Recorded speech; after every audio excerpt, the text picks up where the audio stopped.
दिलवा से तोरा कबो न भूलइबो, कबो न भूलइबो, याद आबो हखी बार-बार।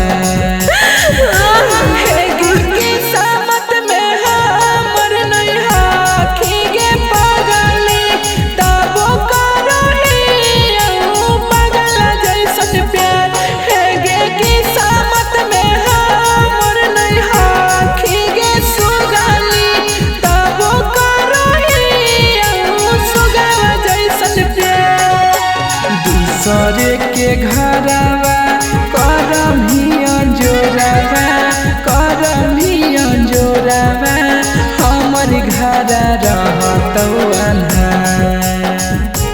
हेगे किस्मत में हमर नहीं हखी गे पगली, तबो करही पगल जैसन प्यार।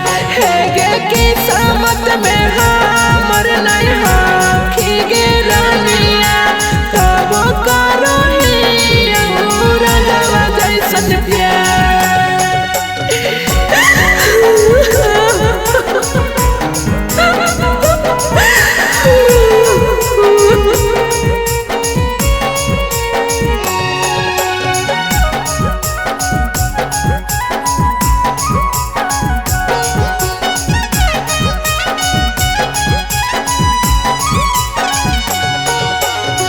मनवा उदास रहो, भूख न पियास गे, लागो हको मन भी जानू दूसर के खास गे। हे जान मनवा उदास रहो, भूख न पियास गे, लागो हको मन भी जानू दूसर के खास गे। सन भगिया लिखल कौ विधाता, लिखल कौ विधाता, दिल कौ तोरा से बिछा।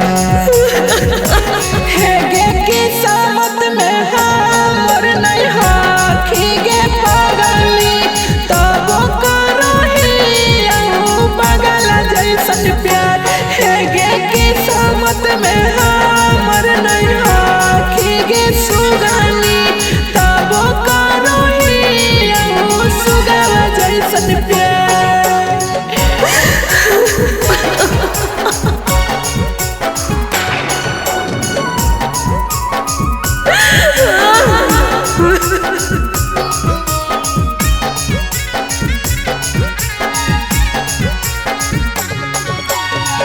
दिनवा त कट जाहो, कटो हो नहीं रतिया, हमारा से दूर चली जाए भी संगतिया।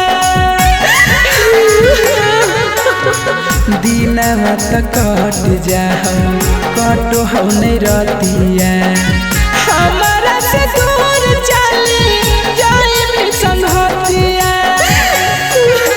साजनी सरगम के फरक हो अखिया, फरक हो अखिया, लगो हो कुछ हो तो गड़बड़।